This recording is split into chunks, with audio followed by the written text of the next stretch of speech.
नमस्कार, देख रहे हैं आप इंडिया न्यूज हरियाणा। मैं आपके साथ तरन्नुम जहां शेख। बुलेटिन की शुरुआत बड़ी खबर से। सदन में माफी मांगने के बाद विधायक रघुवीर कादियान का निलंबन रद्द कर दिया गया है। रघुवीर कादियान ने कहा है कि सदन की गरिमा को समझता हूं, सदन के सदस्यों का और स्पीकर का सम्मान करता हूं। बिल को लेकर एक भावना व्यक्त की थी, इसके लिए खेद प्रकट करता हूं और ऐसे में सिलेक्ट कमेटी को बिल भेज दिया जाए। तो यहाँ पर उन्होंने माफी मांगी है और इसके लिए खेद भी उन्होंने प्रकट किया है। तो आपको बता दें कि सदन से निलंबित कर दिए गए थे और ऐसे में रघुवीर कादियान का जो निलंबन था अब वो रद्द हो चुका है। उन्होंने खुद माफ़ी मांग ली है, खेद प्रकट किया है। उन्होंने कहा कि मैं सभी का सम्मान करता हूं, सदन में जितने भी लोग मौजूद हैं, और वो मेरी भावना थी जिस पर मैं खेद प्रकट कर रहा हूं।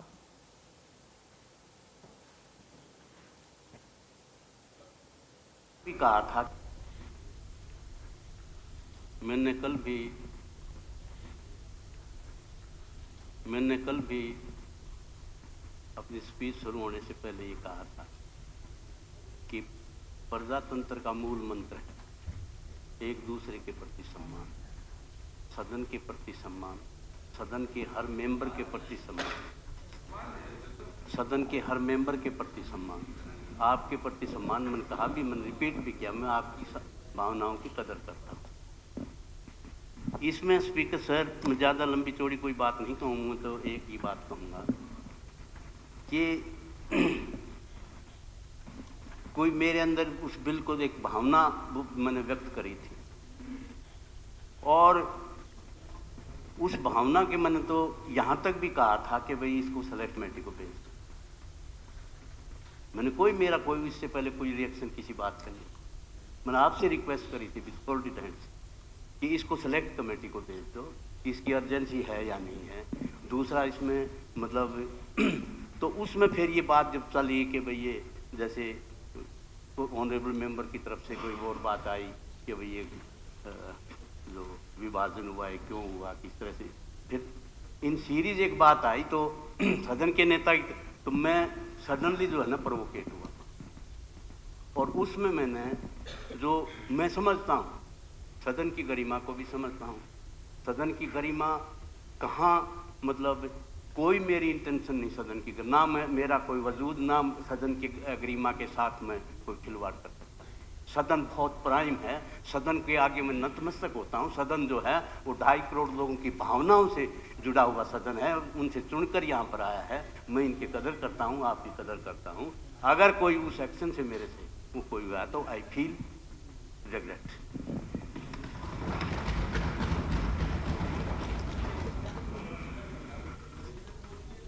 माननीय सदस्यगण, अब संसदीय कार्य मंत्री प्रस्ताव प्रस्तुत करेंगे।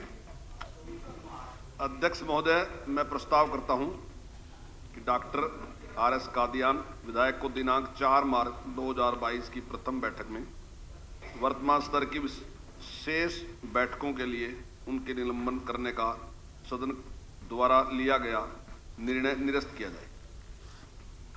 प्रस्ताव प्रस्तुत हुआ कि डॉक्टर आर.एस. कादियान विधायक को दिनांक 4 मार्च 2022 की पृथक बैठक में वर्तमान सत्र की शेष बैठकों के लिए उनके निलंबन करने का सदन द्वारा लिया गया निर्णय निरस्त किया जाए। प्रश्न है। धन्यवाद अपने नेता और सीएलपी लीडर का भी कहता हूं। मैं सभी सदन का धन्यवाद करिए। सदन के प्रश्न है कि डॉक्टर आर.एस. कादियान विधायक को दिनांक 4 मार्च 2022 की प्रथम बैठक में वर्तमान सत्र की शेष बैठकों के लिए उनके निलंबन करने का सदन द्वारा लिया गया निर्णय निरस्त किया जाए। जो इस प्रस्ताव के पक्ष में हैं वे कृपया हाँ कहें, जो इस प्रस्ताव के विपक्ष में हैं वे कृपया ना कहें। हाँ पक्ष की जीत हुई, हाँ पक्ष की जीत हुई। प्रस्ताव पारित हुआ। तो वही सदन में नेता प्रतिपक्ष भूपेंद्र सिंह हुड्डा ने विधायक रघुवीर कादियान को सत्र की अवधि तक के लिए सस्पेंड करने का मुद्दा उठाया। कहा कि ये अलोकतांत्रिक है। उन्होंने माफी मांगी थी लेकिन उन्हें बिल फाड़ने के लिए उकसाया गया है। विधानसभा अध्यक्ष ज्ञानचंद गुप्ता ने कहा कि सदन की गरिमा और मर्यादा सबसे ऊपर है, उसे कोई भी भंग करता है तो उसके खिलाफ कार्रवाई होगी और यही नियम है। जो कि पार्लियामेंट्री और खासतौर पर असेंबली में अनप्रेसिडेंटेड जो यहाँ फैसला हुआ, डॉक्टर रघुवीर कादियान को पूरे सेशन के लिए निकाला गया, वो ऐसा पहले कभी आपने एक दफा कह दिया कि शाम तक के लिए निष्कासित है। नहीं मैंने ऑन रिकॉर्ड बात है जो मेरे को बताया गया, मैं नहीं था यहाँ पर। गलत जिसने बताया गलत, जिसने भी बताया आपको गलत बताया। दोबारा आपने कह दिया शश। लेकिन सवाल इस बात का क्यों ऐसा फैसला किया गया, क्या कारण थे? या प्रजातंत्र का गला घोटने की नीयत थी, या किसी को बोलने से रोकने की नीयत थी? क्यों ऐसा किया गया? कोई भी इंसिडेंस होता है दुनिया में, कोई भी होता है तो उसका कारण पूछा जाता है, क्यों ऐसा हुआ। तो मैं पूछना चाहता हूं ऐसा क्यों हुआ। देखिए, आदरणीय लीडर ऑफ द अपोजिशन ने प्रश्न किया कि ऐसा क्यों हुआ। मैं समझता हूं कि सदन की मर्यादा, सदन की गरिमा, सदन का सम्मान वो सर्वोपरि है। अगर किसी भी प्रकार से कोई भी सदस्य सदन की मान मर्यादा को भंग करने का प्रयास करता है, सदन की मर्यादा तोड़ने का प्रयास करता है, उसके लिए नियम तय किए हुए हैं। उन नियमों के आधार पर जो भी निर्णय हमने लिया है, नियमानुसार लिया है। और ये निर्णय कोई पहली बार नहीं हुआ। मैं आपको आपके ही काल के अंदर जो निर्णय लिए गए, उनके निर्णय के बारे में जरा मैं बता देता हूं। ये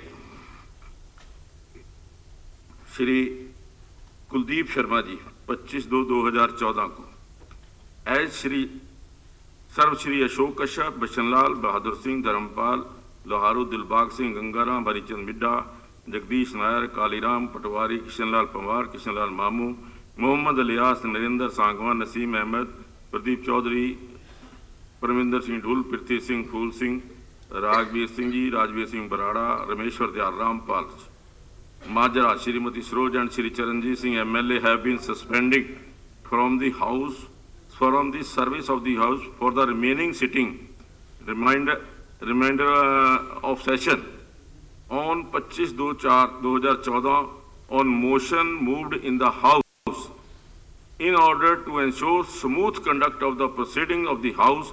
I am under an obligation to preserve order in the house as well as in the precinct of the Vidhan Sabha complex.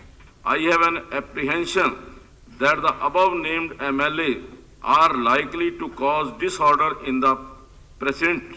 Hence, I have no other option except to take all necessary steps to prevent their entry within the precinct of the Vidhan Sabha complex. Therefore, I hereby order that Sir Shri Ashok Kashyap, Bishanlal Bahadur Singh, Dharampal ji, Dilbagh Singh, Gangaram, Harichand Midda, Jagdish Nair, Kaliram ji Patwari, Kishanlal Panwar, Kishanlal Mamuram ji, Mohammad Aliyas, Narender Sangwan, Naseem Ahmed, Pradeep Chaudhary ji, Parminder Singh Dhull, Prithvi Singh, Phool Singh, रघुवीर Singh बाडरा, Rajveer Singh Barara, Rameshwar Dayal, Rampal Majra, Shrimati Saroj and Shri Charanjit Singh MLA shall not be allowed entry in the Vidhan Sabha complex precinct during the suspension period.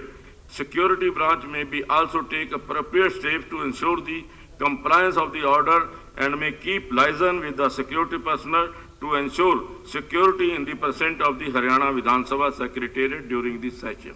ये सवाल इस बात का नहीं है, ये बात तो पहले भी होती रही, अब भी होती रही।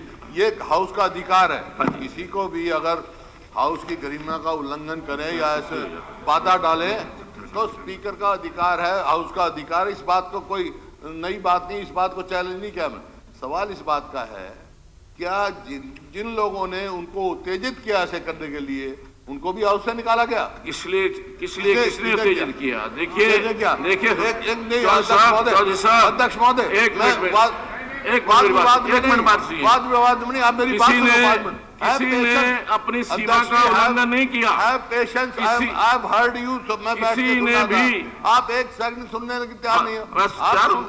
आप मेरी बात सुनो, फिर बात आप जो भी आप कहोगे। कोई हाउस की गरिमा या आपके आदेशों का उल्लंघन नहीं करने वाला हूं मैं, लेकिन आप मेरी बात सुनने का, मेरे को अपनी बात सुनाने का अधिकार है। ये कोई तरीका है? यही डॉक्टर कादियान के साथ किया। अध्यक्ष महोदय, कोई भी बिल इंट्रोड्यूस किया जाता है तो मेंबर का अधिकार है। दो ही दफा बोल सकता है ना मेंबर, इंट्रोडक्शन पे या कंसिडरेशन पे। इंट्रोडक्शन पे किसी मेंबर ने कहा और उधर से ट्रेजरी बेंचेस से उसको आप इजाजत ना दो बोलने की। नहीं, बोलने की इजाजत मैंने दी है। मैंने बोलने की इजाजत दी है, पर फाड़ने की इजाजत नहीं दी। नहीं, जो बाधा डाल रहे थे उनके नहीं, कोई नहीं बाधा डाल रहा था। देखिए बोलने में, आप हाउस का रिकॉर्ड निकलवा के दिखाओ, आप हाउस की वीडियो निकाल के दिखाओ। दिखा सकता, मैं आपकी बात मानूंगा। जो बाधा डाल रहे थे उनकी बातें, उनका क्या है? नहीं, दिखा सकता हूँ मैं। अब मैं बताता हूँ, चीज दिखा सकता हूँ। अब अध्यक्ष जी मैं बताता हूँ क्या कारण हुआ। मैं इस बात को कभी वो नहीं करता कि बिल फाड़ा जाए, मैं उसके वो नहीं करता हूं, लेकिन क्या कारण हुआ, क्यों बिल फाड़ा जाए, क्यों बिल फाड़ा गया? आप तो वकील हैं, वकील हो ना आप। मैं भी फौजदारी का वकील रहा हूं। नहीं, मैं वकील तो नहीं हूं, मैं वकील ना रहा हूं, लेकिन मैंने जो नियम और आप मेरी सुनने के लिए तैयार नहीं हो। ऐसे तो आप ही हमारी आवाज घोटने के। नहीं, बिल्कुल नहीं। आप बोलिए, बात सुनो फिर मेरी। हाँ, मैं सुनो। आप वकील हैं और भी यहाँ वकील है, मैं भी वकील रहा हूँ फौजदारी का। आपस में कई दफा कोर्ट में देखा होगा मर्डर भी हो जाते हैं, लेकिन किस बात में बरी होता है? Sudden provocation. तो सडन प्रोवोकेशन क्यों दी? एक मतलब हाउस का जिम्मेवार व्यक्ति, जो हाउस सदन का नेता हो, वो कहे तुम्हारे सबको धर्म परिवर्तन कर लो तुम। इससे ज्यादा सडन प्रोवोकेशन। रिकॉर्ड निकलवाओ, रिकॉर्ड निकलवाओ, रिकॉर्ड निकलवाओ, रिकॉर्ड निकलवाओ। हुड्डा जी, और इसमें कोई बात नहीं। हुड्डा जी, एक बात सुनिए, मेरी ग्रेसफुल बात थी। एक मिनट कह लेने दो। लीडर ऑफ द हाउस की एक ग्रेसफुल बात थी। उन्होंने कहा, मैं अपने शब्द वापस लेता हूँ, या जो भी कहा रिग्रेट किया उन्होंने। अच्छी बात है, पार्लियामेंट्री एक प्रैक्टिस है, अच्छी बात है, लेकिन ये तो हो गया ना, उन्होंने कुछ ऐसी तो बात कही तो सडन प्रोवोकेशन हुआ। ये तो खुद उन्होंने माना जब उन्होंने कहा आपने लफ्ज वापस लिए हैं, उनके पार्ट में तो ग्रेसफुल बात है, लेकिन ये बात तो सिद्ध हो गई कि उन्होंने ऐसी बात कही जो उसके दिल में लगी और सडन प्रोवोकेशन हुई। सडन प्रोवोकेशन में उन्हें बिल फाड़ दिया। कोई बिल फाड़ के आपके ऊपर या उनके ऊपर नहीं फेंका। ये बात नहीं पार्लियामेंट में। देखिए अगर वो उसके लिए, हाँ देखो, जो बिल फाड़ने को लेकर मेरा वो जो या जो उसके अंदर कानून के अंदर जो एमएलए के अध्यक्ष महोदय, चलो अध्यक्ष जी ये अनप्रेसिडेंट है। मैं अनप्रेसिडेंट नहीं है, ये मेरे पास सारी जो पिछली निकाले हुए हैं, ये तो बहुत बड़ा है। ये मेरे पास अभी मैं पढ़ के सुनाता हूँ। अभी तो मैंने एक ही सुनाई है आपको। कब की?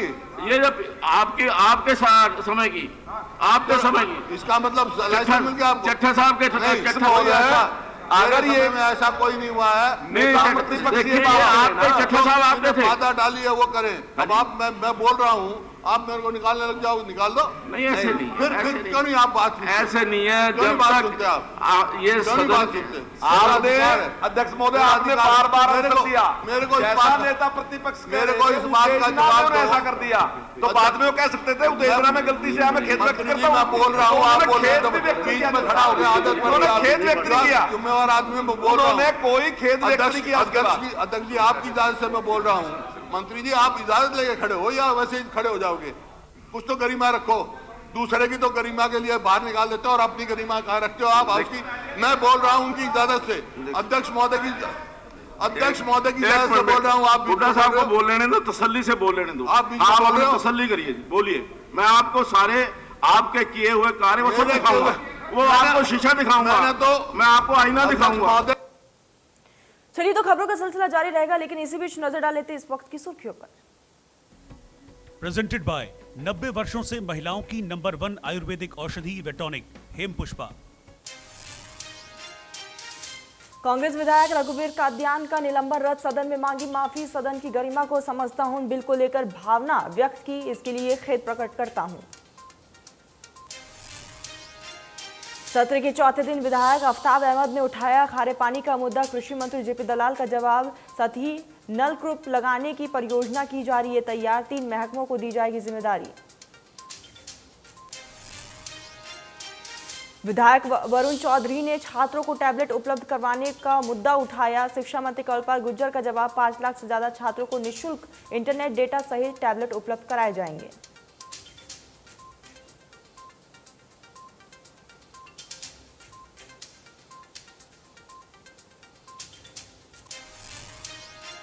चलिए खबरों में आगे बढ़ते हैं। रघुवीर कादियान को सस्पेंड करने के मुद्दे पर सीएम मनोहर लाल ने कहा कि रघुवीर कादियान ने उनके बोलने के बाद बिल फाड़ा है या फिर पहले फाड़ा था। उन्होंने जो कुछ कहा है वो बिल को समझने के लिए कहा है, उसके बाद उसे वापस भी लिया गया।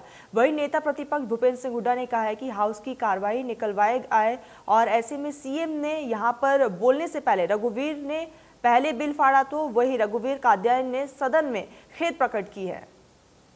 आपसे आर्गुमेंट के लिए मैं बैठता हूँ, आप नहीं बोलने देता, मैं छोड़ देता हूँ। नहीं बोलिए, मैंने तो कहा बोलिए। मैं आर्गुमेंट नहीं करना चाहता आपसे, आपकी बात जब कहोगे तो मैं सुनूंगा, लेकिन have patience to listen to me. बोलिए। अध्यक्ष महोदय, मैं लोकसभा में भी रहा हूँ, बिल फाड़े गए हैं और जिस तरह आप प्रेसिडेंट सुना रहे हो ना, इस तरह लोकसभा में कभी नहीं सुनाया जाता। वहां भी हाँ, हाउस की गरिमा रखी जाती है। नहीं, हाउस की गरिमा इसमें क्या है कि अगर हाउस के अंदर कोई पीछे हुआ है, मैं अगर यहाँ पढ़ करके सुनाता हूँ तो वो कोई हाउस के बाहर का नहीं है। चलिए तो आपको सीधा लिए चलते विधानसभा, जहां पर कार्रवाई एक बार फिर से शुरू हो चुकी है। जाना पड़े, आज देखेंगे यूक्रेन के अंदर हमारे कितने मेडिकल छात्र फंसे हुए हैं। मेरा सरकार से अनुरोध है कि हमारे सभी बच्चों को सुरक्षित लाया जाए।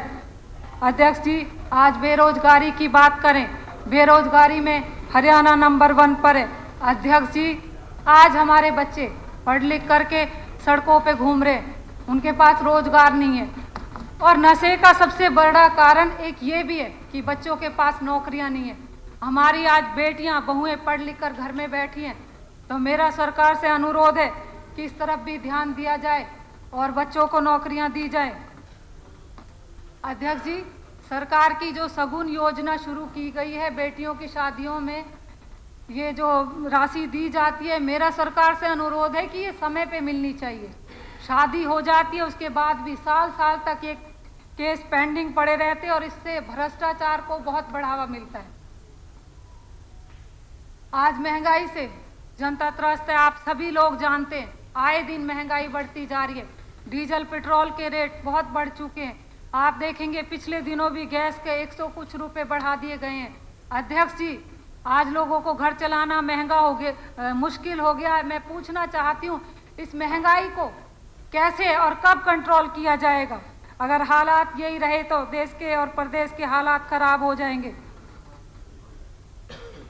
अध्यक्ष जी, सरकार का संकल्प था कि किसानों की आय 2022 तक दोगुनी कर दी जाएगी। अध्यक्ष जी, मैं कहना चाहती हूँ, आज दोगुना की बजाय आज लागत भी हमारे किसान, लागत जो लगाते हैं उतना भी किसानों को नहीं मिल पाता।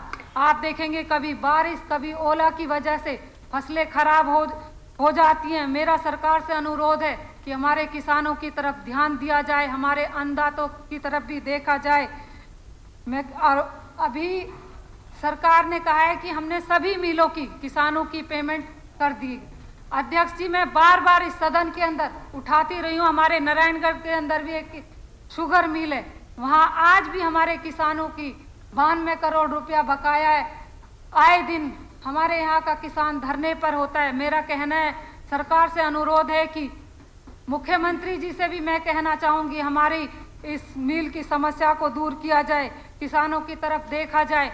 मैं कहना चाहती हूँ, जिस तरह से दूसरे प्रदेशों में किसानों के कर्जे माफ कर दिए गए, इस तरह हरियाणा में भी किसानों का कर्जा माफ किया जाए और जो किसानों पे मुकदमे दर्ज हुए हैं उन्हें भी सरकार वापस ले।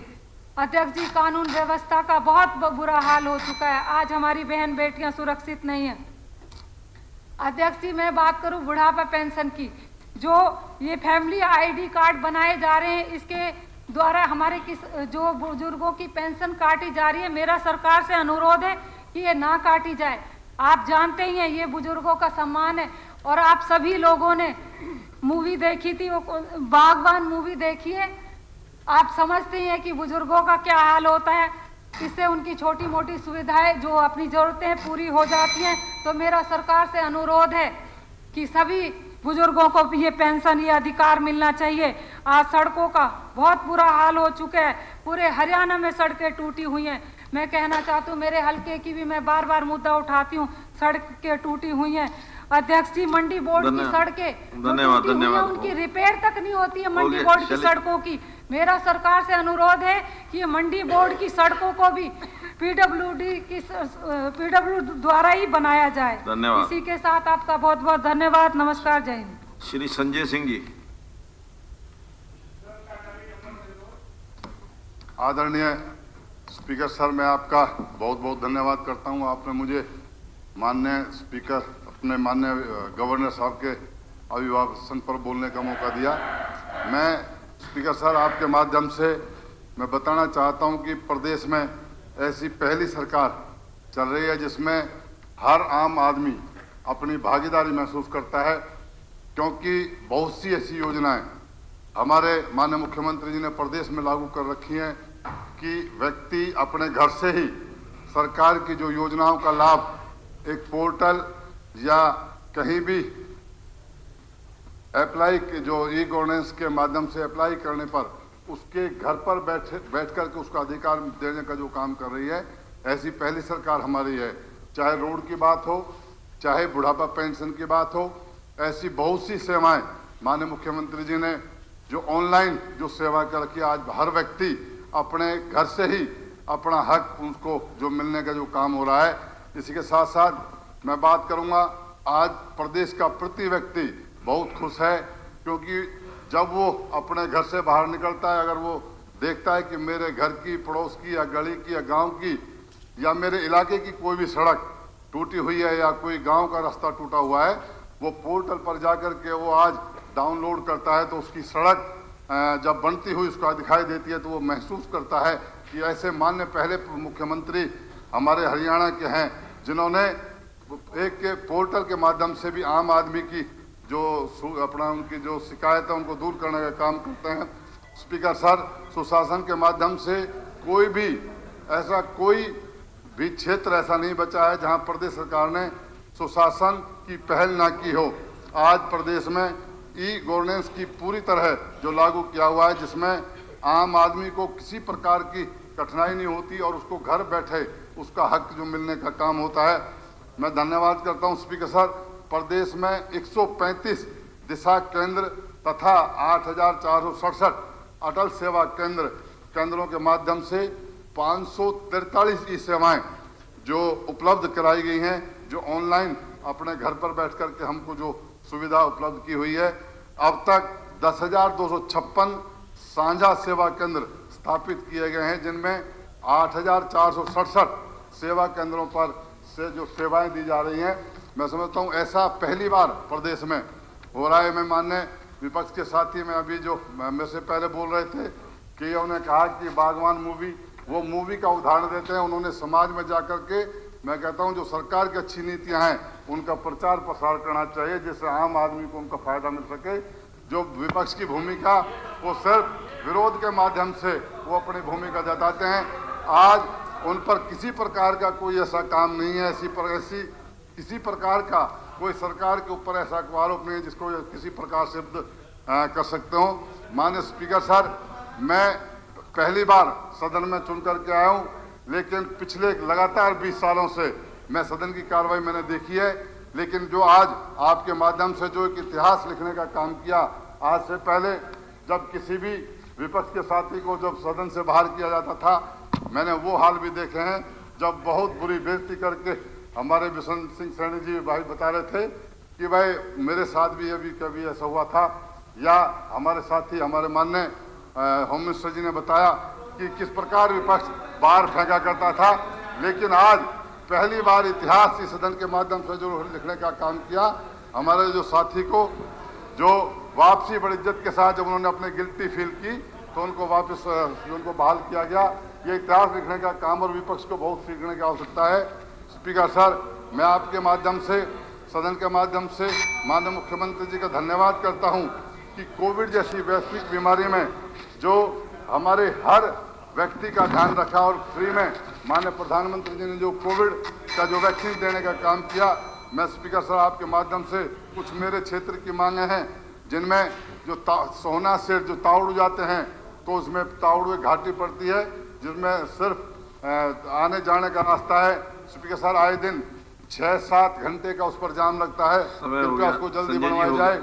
स्पीकर सर, तावड़ू व सोहना में कन्या महाविद्यालय खोलने की मैं आपके माध्यम से सर को गुजारिश करता हूं। धन्यवाद आपका। स्पीकर सर, हमारे 15-20 गांवों का जल स्तर बहुत ऊंचा है, उसमें किसी प्रकार की फसल वहां होती नहीं, शमशेर सिंह किसानों की फसल बिजाई नहीं होती। स्पीकर सर, मेरा आपसे आग्रह है कि उस पानी। धन्यवाद। मेरे पास लिस्ट है, ये आपकी दी हुई है, पहले वाली तो ये है सर, ये वो नहीं है, ये जो नई लिस्ट दी है मुझसे बोल रहा हूँ, ये आप ही ने दी है सबके सर। गोगी जी। जनाब स्पीकर साहब, आपका धन्यवाद, लेकिन एक बात पक्की है, जब मैं खड़ा होता हूं तो हमारे वाले जरूर खड़े होते हैं। इतनी सपोर्ट मिलती है मेरे को। नहीं, मैं धन्यवाद कर रहा हूं आपका। तो जनाब, अरे मैं तो सारे हरियाणा का हूं। लीला राम टिक जा, तेरा कोई ठिकाना नहीं, आके आना पड़ेगा उड़ाने।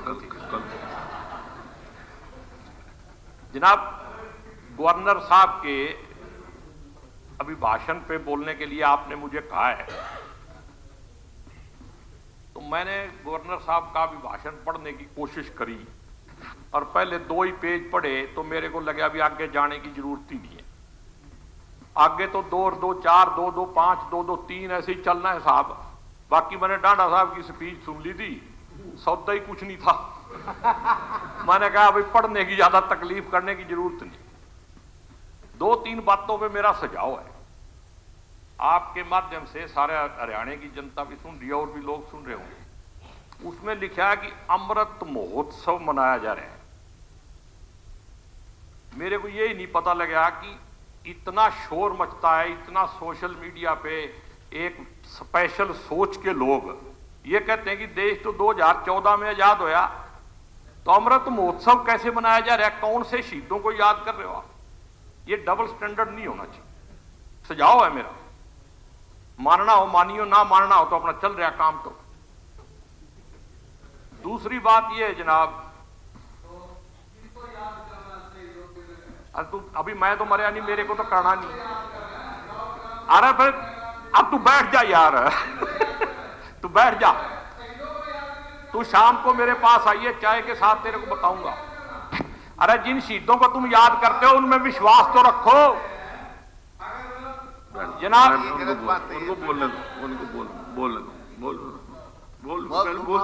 पानीपत में बतेरा टाइम मिलेगा तो खत्म होली, रामलीला खत्म होली, फिर जनाब एक बड़ी अच्छी बात अब देख लो जनाब, ये डांडा साहब को फिर मैं कुछ कह दूंगा, वैसे मेरा मित्र है, ये जानबूझ के पंगे ले रहे हैं। एक बात अच्छी लिखी है उसमें, भाई हमने राम मंदिर बना दिया। अब जिस आदमी में इतनी ताकत हो कि वो राम का मंदिर घर बना सकता है, उसको तो राम की जरूरत ही नहीं।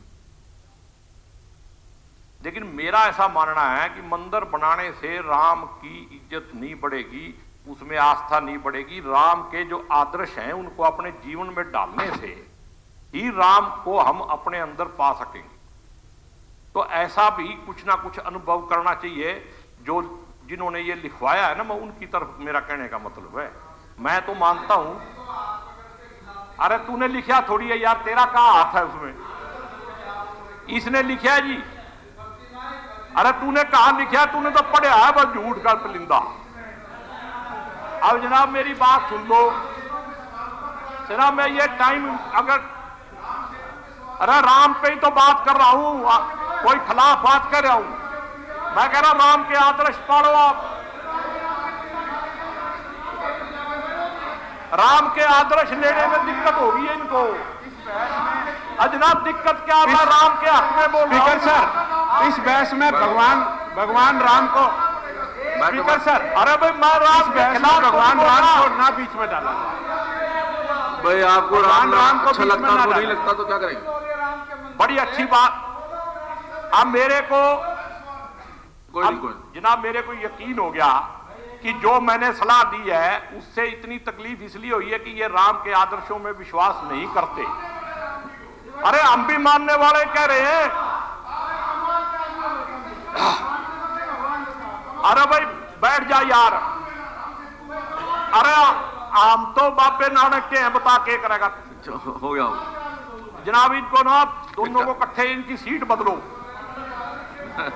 ये दोनों खत्म सीट बदल जाए इनकी। आपका टाइम होने वाला है जनाब, ये बीच में बोल रहे हैं, मेरा टाइम नहीं है। हाँ तो फिर मेरे बात सुन लो। एक विषय के ऊपर बोलो। एक विषय ये है कि मैंने मंत्री जी को रिक्वेस्ट करी है कि एक असंध में सब डिपो बना हुआ है, उसको पिछले 1 साल से चालू नहीं किया जा रहा, वो करवा दो। एक मैं शादी में गया था पेवा एरिया में, मुर्तजापुर गांव में, और शादी में रोटी खानी मुश्किल होगी, उसके घर के अंदर से तार जा रही थी। 24/3/2020 को 1,08,003 रुपये उसने जमा भी कर दिए, लेकिन पता नहीं इतने दिनों से वो 2 साल से तार क्यों नहीं हट रही। तो मेरे को शर्म आई, मैं इसलिए यहां रख रहा हूं बात। शादी तो खराब हो ही गई। एक जनाब, मैं इसलिए कह रहा हूं भाई, ये जो अखबार वाले हैं, इनका कुछ संवैधानिक सिस्टम बनाया जाए, इनकी भी कुछ मान्यता होनी चाहिए। अरे इनकी जो पेंशन बढ़ाते हैं ना, बाकी तो पेंशन सारी बंद कर ही दी इन्होंने, कम से कम इनके माध्यम से तो आपका प्रचार प्रसार होता है। इनको तो राजस्थान के बराबर तो कर ही दो 15,000। सारा 2 मिनट जो इन्होंने खराब करे हो तो मेरे रह रहे 6 हो गए पहले ही। एक जनाब, 31 दिसंबर 2018 तक बिजली के कनेक्शन दिए गए थे। वो कनेक्शन अब 31 दिसंबर 2020 तक दिए गए, क्योंकि पिछला साल खत्म हो गया। 1 अप्रैल से उनको लागू कराया जाए, अगले 2 साल में 20 तक दिए जाएं। और आखिर में मेरे को एक बात कहनी जनाब, बस भाई, डबल स्टैंडर्ड जो है वो समाज को तोड़ता है, समाज को बखेरता है। और अगर भाईचारा और समाज बचेगा तो देश बचेगा। तो ये सरकारें तो आनी जानी चीज है। मैंने बजट इसमें पढ़ा गवर्नर एड्रेस में कि गुरु तेग बहादुर जी का 400 साला मनाया जाएगा।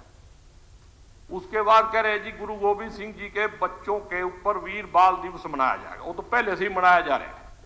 हर 25-26 दिसंबर को हर साल फतेहगढ़ साहब में वो मनाया जाता है। लेकिन मेरे को तकलीफ जब होती है जब उसी गुरु गोविंद सिंह के बच्चे किसान आंदोलन में अपने लोकतांत्रिक अधिकार के लिए बॉर्डर की तरफ जाते हैं तो उन पे गोलियां चलाई जाती हैं, उनको खालिस्तानी आतंकवादी कहा जाता है। ये बहुत शर्म की बात है। जय हिंद, जय भारत। श्री राजेश नागर जी।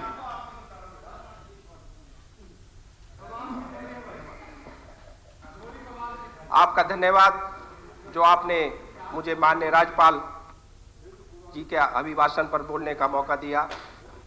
हम आज़ादी का अमृत महोत्सव मना रहे हैं और उन महान स्वतंत्रता सेनानियों को स्मरण करना हमारा नैतिक कर्तव्य है, जिनके तप, त्याग और बलिदान से हम यह महोत्सव मनाने का अवसर प्राप्त हुआ।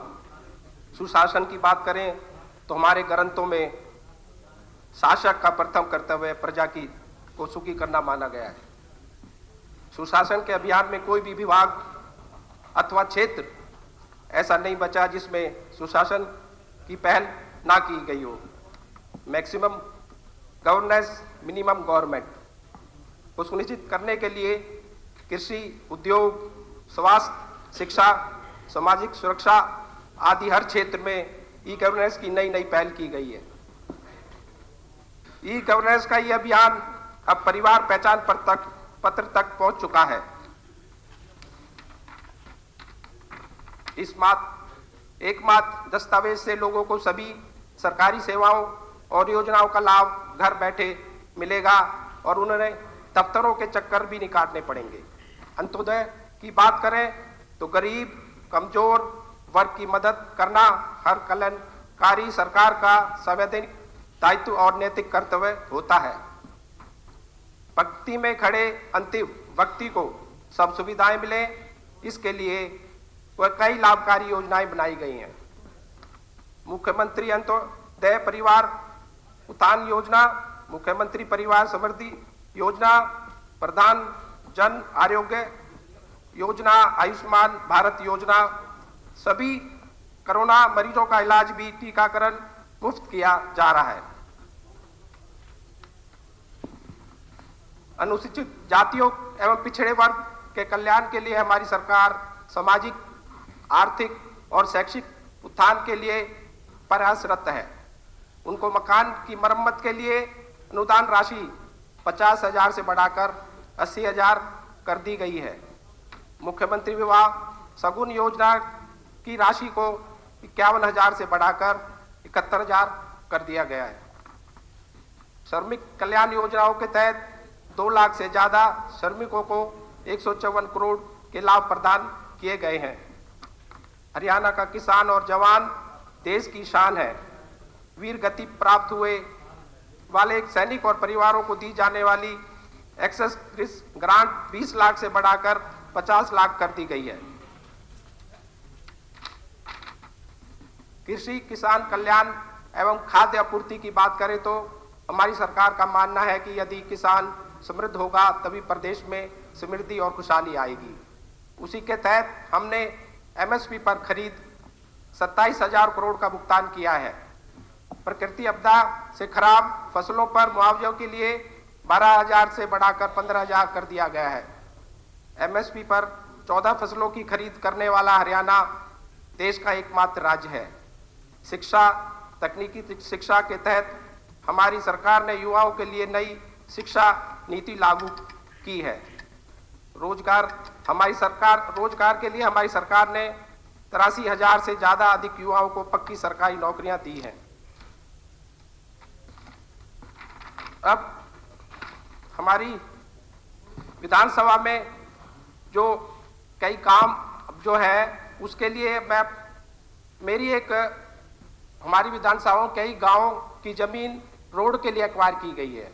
उनके लिए जो मुआवजा है वो काफी समय से नहीं दिया गया, तो मैं आपके माध्यम से ये कहना चाहूंगा कि उनका मुआवजा जल्दी दिया जाए। और ऐसे ही इसी तरह से हमारे फरीदाबाद में ग्रेटर फरीदाबाद एक नया शहर बसा है, उसमें बच्चों के लिए खेलने के लिए स्टेडियम बनाया जाए। एक टाउन पार्क जैसा फरीदाबाद में है वो ग्रेटर फरीदाबाद में भी बने, और बिजली के लिए 2 सब स्टेशन बनाए जाए क्योंकि गर्मियों में बिजली की थोड़ी दिक्कत हो जाती है। और ग्रेटर फरीदाबाद को फरीदाबाद से मेट्रो की कनेक्टिविटी भी दी जाए। और एक केंद्रीय विद्यालय वहाँ पर नहीं है हमारे ग्रेटर फरीदाबाद में, एक फायर स्टेशन की भी वहाँ पर एक मंजूरी दी जाए। और मेरा गांव तिगांव की आबादी 50,000 से ज्यादा है, वहाँ आए दिन जाम लग जाते हैं, वहाँ पर एक बाईपास बनाया जाए। एक मझावली के पुल का काम बहुत समय से चल रहा है, उसको भी जल्दी पूरा किया जाए। हमारे नगर निगम के अंदर फंड्स की कमी है, उसके लिए भी कुछ फंड्स दिए जाएं जिससे हमारे विकास कार्य जो रुके हुए हैं उसको पूरा किया जाए। मेरी विधानसभा में कई सड़कें पीडब्ल्यूडी की हैं और कई मार्केट कमेटी की हैं, उनको भी पूरा किया जाए। धन्यवाद। श्रीमती रेणु बालाजी। धन्यवाद अध्यक्ष महोदय जी, आपने मुझे बोलने का मौका दिया। अध्यक्ष महोदय जी, मैं राज्यपाल के अभिभाषण पर आपको कहना चाहूँगी कि माननीय राज्यपाल जी के अभिभाषण से तो ऐसा लग रहा है कि मानो प्रदेश की सरकार ने धरती पर स्वर्ग बसा दिया है। लेकिन मैं आपको कहना चाहूँगी अध्यक्ष जी कि ऐसा कुछ भी नहीं है। मैं माननीय राज्यपाल जी के अभिभाषण इस प्रदेश में जो बेरोजगार लाखों युवाओं के साथ एक मजाक किया, और आज हरियाणा प्रदेश बेरोजगारी के मामले पर अव्वल नंबर पर है। ऐसा प्रदेश का युवा सरकार से अपने भले की क्या उम्मीद करेगा। अगर मैं बात करूं राज्यपाल जी के अभिभाषण पर शासन कम सुशासन ज़्यादा, तो मैं आपसे कहना चाहूँगी कि सरकार प्रदेश में करप्शन फ्री प्रशासन की बात कर रही है। लेकिन अध्यक्ष महोदय जी, मैं आपसे कहना चाहूँगी कि जो गरीब लोगों के लिए माननीय मुख्यमंत्री जी विवाह शगुन योजना चलाई और डॉक्टर BR अम्बेडकर आवास नवीनीकरण योजना सरकार ने चलाई हुई है, क्या और उन जो धनराशि थी उनको बढ़ाया भी गया है, तो आप ये सोचिए कि ये जो बढ़ाई हुई राशि है उन लोगों को मिलती है जिनको इसकी ज़रूरत है।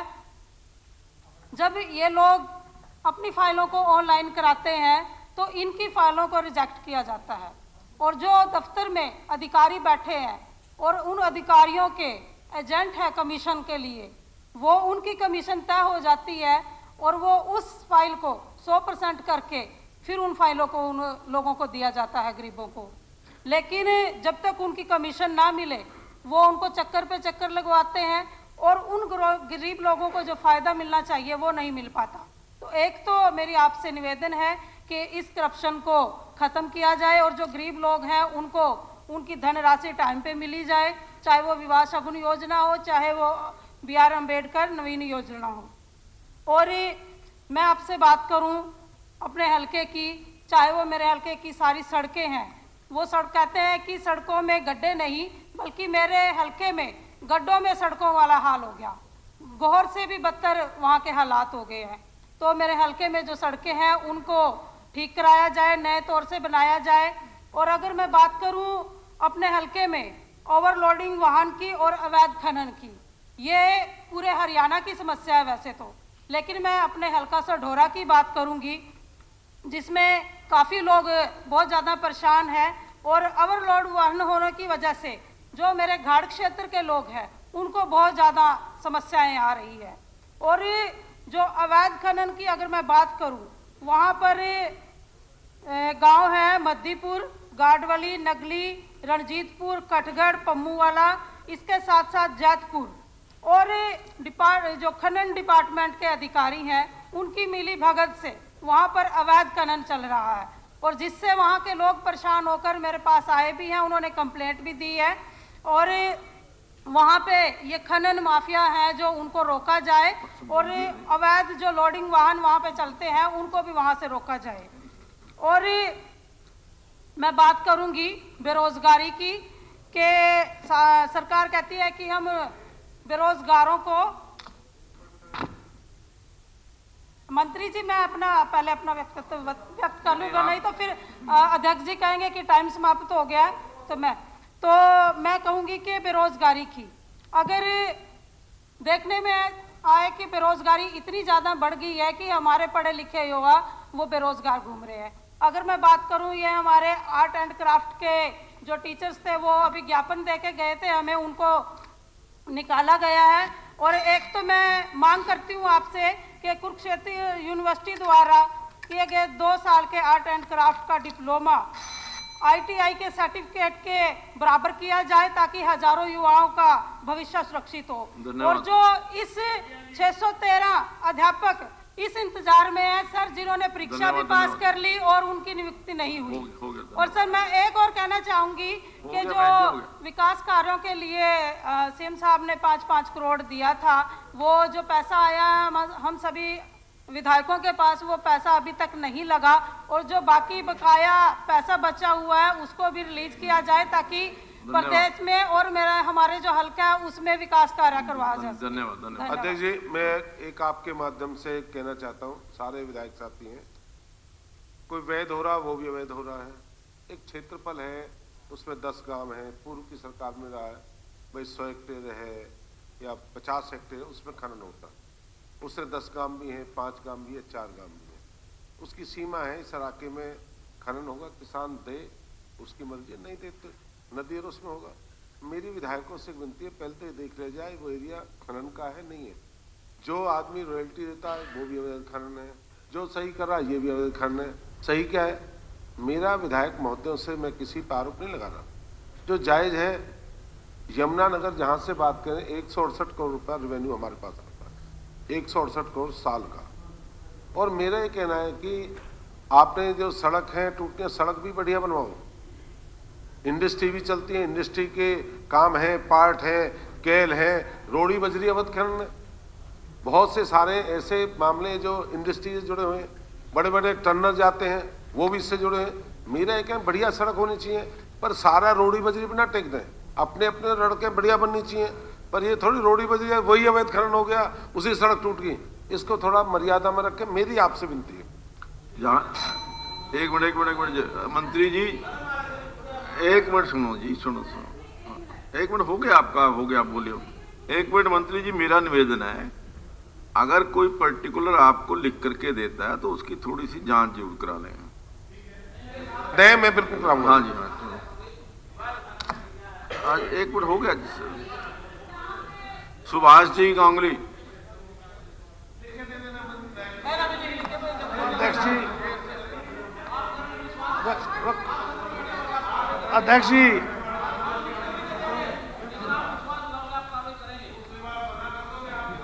अध्यक्ष जी, मैं सरकार का ध्यान सपीतों विधानसभा क्षेत्र की टूटी हुई सड़कों की ओर दिलाना चाहता हूं, क्योंकि सपीतों विधानसभा क्षेत्र के अंदर 3 नेशनल हाईवे बनने लग रहे हैं और बड़े बड़े डंपर वहां से छोटी सड़कों पर चलते हैं, और जब वो बड़े डंपर चलते हैं तो सारी सड़कें तहस नहस हो गई हैं। और इसी प्रकार से शहर का जो अंदर का 4 लेन का जो काम था शहर के हिस्से का, वहाँ भी हर रोज 15 से 20 एक्सीडेंट होते हैं। पूरे विधानसभा क्षेत्र में कोई सड़क बड़ी मुश्किल से 10% सड़कें बची हुई होंगी, 90% सड़कों के ऊपर इतना बुरा हाल है।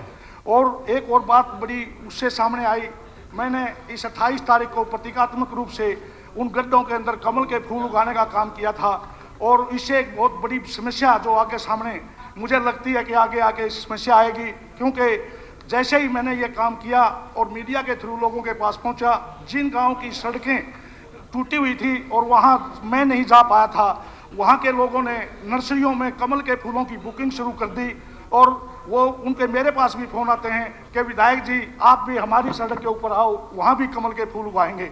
तो इस प्रकार से ये कमल का फूल है, ये उगता भी बहुत जल्दी है। और जब मैं वो फूल लगाने लग रहा था तो मैंने देखा कि 1-1 इंच तो उसी टाइम वो कमल का फूल और बढ़ गया था। और जब इस प्रकार की बात होगी तो हमने जब इन सड़कों को सरकार बनाएगी, मैं तो ये कहता हूँ जल्दी बनाए, जब सरकार इन सड़कों को बढ़ाएगी तो एक और नई समस्या खड़ी हो जाएगी, क्योंकि वन विभाग की एनओसी लेनी पड़ेगी। बहुत बड़े बड़े कमल के फूल उन सड़कों के ऊपर उग जाएंगे, और जब वो एनओसी लेनी पड़ेगी तो फिर देरी होगी। तो मैं सरकार को इस बात के लिए भी चेताना चाहता हूँ कि उन सड़कों के गड्ढों के अंदर सड़कें हैं उनको जल्दी से जल्दी दुरुस्त किया जाए, ताकि जो एक गांव से दूसरे गांव के बीच जाने का जो हमारा सुगमता से लोग आ जा सके। इसी प्रकार से अध्यक्ष जी, मैं एक स्वास्थ्य सेवाओं की तरफ भी मैं आपका ध्यान दिलाना चाहता हूं। पिछले विधानसभा के सेशन में अध्यक्ष जी मेरे से गलती हो गई। टाइम हो गया। समय हो गया। मैंने तो बोल दो। अध्यक्ष जी, पिछले विधानसभा के सेशन में भी मेरे से एक गलती हुई। मैंने डॉक्टरों की कमी का क्वेश्चन विधानसभा के अंदर लगाया और मंत्री जी ने मुझे आश्वासन दिया था कि 1 महीने के अंदर आपके डॉक्टरों की कमी को पूरा कर दिया जाएगा। लेकिन इस प्रकार से तो क्या हुआ मोहम्मद इलियास जी ना जी, एक मिनट जी, यू तो पूरा कर दो जी, यू तो पूरा कर दो। आपने कहानी बहुत अच्छी सुना दी। जो गलती हो गई थी, आपने कहानी सुना दी। 13 डॉक्टरों में से एक डॉक्टर था, वो भी मंत्री जी ने वापस बुला लिया। आज 13 डॉक्टरों की टोटल पोस्ट है। सफीदों के हॉस्पिटल में सिंगल एक भी डॉक्टर नहीं है, या तो उसको किराए पे किसी दूसरे काम के लिए लगा दिया जाए। जब हॉस्पिटल के अंदर डॉक्टर ही नहीं होंगे तो उस हॉस्पिटल की क्या जरूरत है। तो इस प्रकार से कम वो एक डॉक्टर तो मेरे से तो गलती होगी कि मैंने क्वेश्चन लगा दिया, और वो एक डॉक्टर था उसको भी वापस बुला लिया। आपका टाइम है, आपका टाइम ले रहे हैं। इसलिए मैं तो आपके थ्रू निवेदन करता हूं सरकार से कम मेरा वो एक डॉक्टर तो जरूर भेज दे। टाइम मेरा कट रहा क्या? अच्छा हाँ, आप बोलेंगे नहीं तो फिर वो तो बोलते ही रहेंगे। आप शुरू कर दो जी। आप बोलिए। ठीक है जी, बड़ी मेहरबानी। सदर साहब आपका बहुत बहुत धन्यवाद, आपने मुझे महामहिम के अभिभाषण पर बोलने का टाइम दिया। सर मैं जल्दी बात करूंगा क्योंकि समय कम होता है और बातें ज्यादा होती है, समस्याएं ज्यादा होती है, कहानियों में निकल जाता है ना समय। ना मैं बोलना शुरू कर दिया जी। ठीक है। अरे यार खेल लगा मुझे। सर बात ये है कि जहां तक भाषण की बात है महामहिम जी की, उसकी मजबूरी भी हो सकती है क्योंकि सरकार ने जो लिख के देना होता है और वो आदरणीय महामहिम को पढ़ना होता है। सही बात यह है, हरियाणा प्रदेश के धरातल पर जो इस भाषण में दिया हुआ है ना सरकार की तरफ से, सही मायने में अमली जामा नहीं पहरा रही है सरकार। धरातल पे ऐसा कुछ भी नहीं है। अब मेरी अपनी समस्या, कुछ हल्के की समस्या है, उनके बारे में आपके जरिए से सरकार के संज्ञान में लाना चाहता हूं। सर पिनंगवा बाईपास और पुराना बाईपास, ये जिस दिन से मैं अब दोबारा इसमें असेंबली में आया हूँ उसी वक्त से मैं मांग सरकार से अनुरोध करता रहा हूँ। और पिछले सेशन में, बजट सेशन में तो यहाँ तक बात आ गई थी कि बजट में कुछ पैसे का भी प्रभाव ध्यान किया था, लेकिन अब वो दोबारा से फिर ठंडे बस्ते में गिर गया। मेरी आपके माध्यम से, ये जरिए से अनुरोध है कि उनको जल्दी से जल्दी ये बाईपास बना जाए। दूसरा, उजीरा ड्रेन पे एक बढ़ा गांव है और वो बढ़ा से एक पंप हाउस जो है आदरणीय सीएम साहब की 2017 की वो सीएम अनाउंसमेंट भी है, आदरणीय मनोहर लाल जी ने जो की थी, उसके लिए में बराबर जो है वो 2.5 साल मुतवातिर हो गया और उस पर भी अभी तक कोई कार्रवाई नहीं हुई है। लिहाजा उसको भी मैं आपके माध्यम से सरकार से कहना चाहता हूँ उस पंप हाउस को जल्दी से जल्दी बनाया जाए, क्योंकि उस पंप हाउस से बनने के बाद जो पानी मिलेगा, हमारे सिंगार गांव सबसे बड़ा गांव है मेवात का पूरे जिले में, जिसकी आबादी बहुत ज़्यादा है और आज तक उनके खेतों में पानी नहीं गया है। लिहाजा मेरी आपसे गुजारिश है कि उस पंप को जल्दी से जल्दी बनाया जाए। एक सर गंगवानी माइनर है, गंगवानी माइनर जो है वो काफ़ी दिन से जो है वो लंबित है, पड़ी हुई है और आधी पक्की बनी हुई है और आधी कच्ची है। उसको भी मैं सरकार से अनुरोध करना चाहता हूँ कि आरडी 22,000 से 40,500 तक जो है वो उसको बढ़ाया जाए, एक्सटेंड किया जाए। सरकार की बड़ी मेहरबानी होगी। इसी तरीके से उज्जैन ट्रेन पर आरडी 26,000 पर एक बादली गांव है और उस बादली गांव की जमीन जो है वो पश्चिम की तरफ है और गांव जो है वो पूरब की तरफ है। इसमें 2-4 मौत भी हो चुकी हैं। जब लोग अपनी फसलों का वक्त आता है तो उन फसलों के लिए जब काटने के लिए जाते हैं तो जवान लड़के कई दफा जवानी के जोश में आकर कूद जाते हैं और वो बेचारे कई दफा 2-3 मौत भी वहां हो चुकी है। तो इस पुल को भी जो है वो ज्यादा जल्दी से जल्दी बनवाया जाए। अभी तो 2.5 मिनट तक कहा है, अभी तो 2.5 मिनट कुछ बोला ही नहीं, आप ही बोल रहे, मैं तो कुछ नहीं कहा।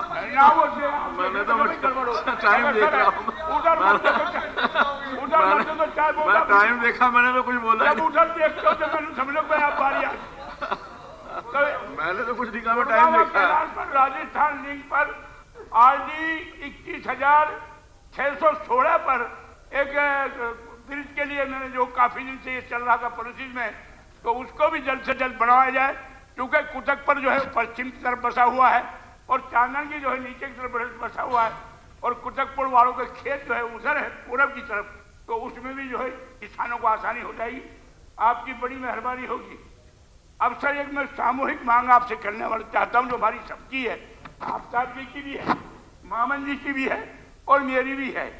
हमारे यहाँ से नूहर तक हमारी 4 लाइन हो गई और नूहर से अलवर राजस्थान की बॉर्डर तक हमारी इस लाइन